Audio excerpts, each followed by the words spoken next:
열풍이라고 할 만큼 지역을 기반으로 한 로컬 푸드가 인기입니다. 그런데 로컬푸드 매장이 전통시장 바로 옆에 생기면 어떻게 될까요? 도와줘요 CNB 김현 기자입니다. 네, 저는 지금 화순 고인돌 시장에 나와 있습니다. 화순 전통시장이라고 하면은 모두들 잘 아실 텐데요. 그런데 이 시장 바로 옆에 로컬푸드 직매장이 들어온다고 해서 상인들의 불만이 높다고 합니다. 도와줘요 CNB, 오늘은 저와 함께 화순 고인돌 시장 상인들의 민원 상황 함께 파헤쳐 보겠습니다. 화순 고인돌 시장은 상인 280여 명이 장사하고 있고 장날이면 군민 13,000여 명이 몰리는 화순읍에 단 하나 있는 전통시장입니다. 그런데 이 시장 상인들이 피켓을 들고 거리로 나왔습니다. 로컬푸드 직매장이 주차장 바로 옆에 들어온다는 소식을 들었기 때문입니다. 네, 화순 전통시장, 그러니까 고인돌 시장에 제가 나와 있습니다. 여기를 보시면 화순 전통시장 주차장이 보이시죠? 그런데 그 뒤로 보시면은 바로 시장이 보입니다. 그리고 이쪽을 보시면은 농협이 보이는데요. 농협 하나로마트가 보이는데요. 바로 50m도 채 되지 않는 거리에 로컬푸드 직매장이 들어오게 되는 겁니다. 상인들은 로컬푸드 매장이 전통시장에서 적어도 500m, 1km는 떨어져야 한다고 주장합니다. 가뜩이나 하나로마트 때문에 반토막 난 매출이 이제는 바닥을 드러낼 것이라는 게 상인들의 걱정입니다. 무엇보다 가장 먼저 타격을 입는 건 직접 재배한 농산물을 소량 파는 소상인들이라는 게 문제입니다. 저희 시장 타격이 굉장히 크죠. 네. 그 화순시장에는 정말 리얼한 로컬 매장이 있어요. 면 단위별로 나누어서 화순군 전체 면 단위별로 나누어서 보시면 아시겠지만 동면, 북면, 또 이양, 춘양 이렇게 해가지고 다 나누어서 하고 있거든요. 근데 바로 앞에다 100m도 안 되는 곳에다가 또 로컬 푸드 매장을 하겠다라고 하니까 굉장히 화순시장은 타격이 크죠. 노인들이 이제 팔아먹을 데도 없잖아요. 그 사람들은 자기 이름 쓸 줄도 모르고 고급스럽게 포장할 줄도 모르는데 그 노인들 어디 가겠습니까? 예, 굉장히 큰 타격이 있다고 봅니다, 저는. 네, 화순 고인돌 시장 상인회장님 만나보겠습니다. 안녕하십니까? 네, 안녕하십니까? 네, 지금 상인들이 시위도 하고 피켓도 들고 지금 거리로 나오고 있는데 지금 현재 상황 어떻습니까?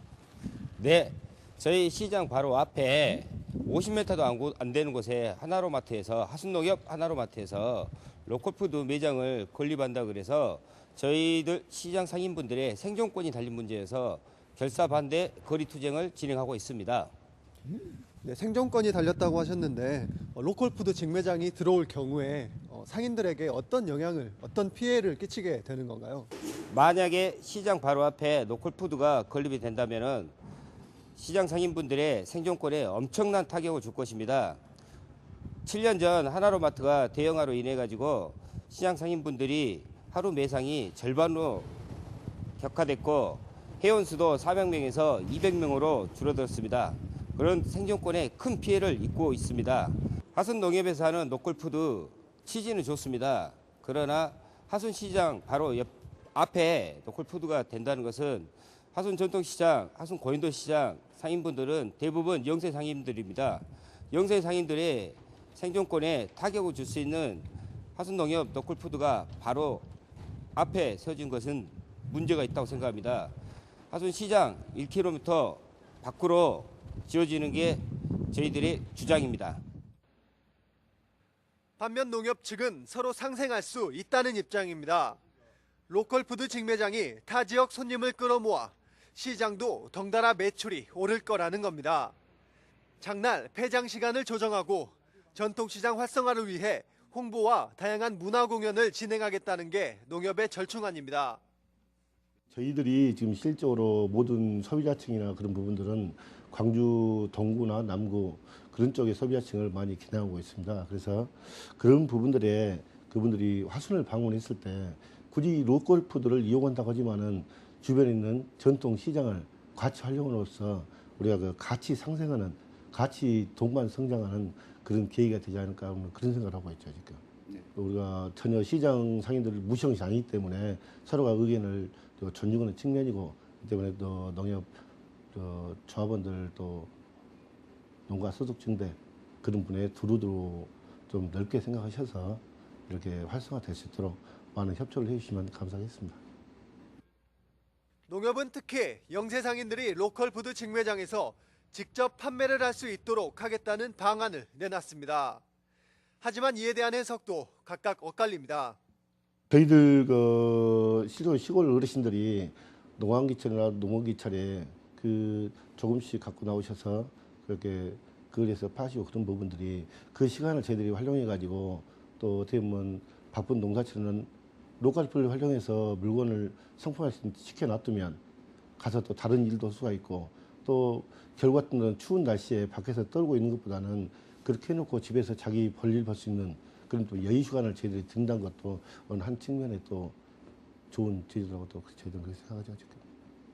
일부 농가거든요. 로컬푸드도 일부 농가고 제 주장하는 거는 무슨 기농 또 그렇지 않으면 또 이렇게 약간 중소형 이렇게 농사 그 분들은 로컬 푸드점이 아니어도 공판장이 내도 다 할 수 있는 이런 거거든요. 근데 이 할머니들은 그런 데를 이용할 수가 없어요. 아무리 좋은 시설 갖춰놔도 할 수가 없기 때문에 좋은 집만 지어주면 못합니까? 들어가도 못하게 하는 이런 시설들은 아무런 의미가 없다고 저는 봅니다. 양측이 팽팽하게 맞서면서 해결의 기미가 보이지 않는 상황. 키는 화순군이 지고 있습니다. 로컬 푸드 직매장에 들어갈 보조금 4억 원을 군이 쥐고 있기 때문입니다. 이에 화순군은 농협과 상인들이 합의를 이뤄낼 때까지 보조금을 지급하지 않기로 했습니다. 지금 상인의 측 입장하고 농협의 입장이 완전히 정반대 상이하게 틀려버리기 때문에 저희들이 이렇게 접근 자체를 지금 않고 있어요. 왜냐하면 이 보조금을 주면은 두 분 간의 원만한 대화를 통해서 협의가 돼야 되는데 태행선을 달려버리니까 저희들이 예산을 지금 현재 세워져는 있지만 집행은 지금 전체 지금 보류하고 있어요. 그래서 이제 저희들의 입장은 하여튼 우리 상인들도 저희 국민이고 우리 하순농협에서 로컬 푸드를 하게 되면 거기 이용하는 것도 우리 국민이고 둘 다 국민인데 부부 간에 원만한 협의를 해서 결론을 내리지 않는 한 저희들은 보조금 설사 예산이 세워졌다 하더라도 집행을 하지는 않겠다고 이야기를 했죠. 전통시장 살리기냐, 지역 농민들을 위한 로컬 푸드냐. 밀리고 밀려 벼랑 끝에서 만난 시장 상인과 농민이 화순 고인돌 시장에서 충돌했습니다. CNB 뉴스 김현입니다.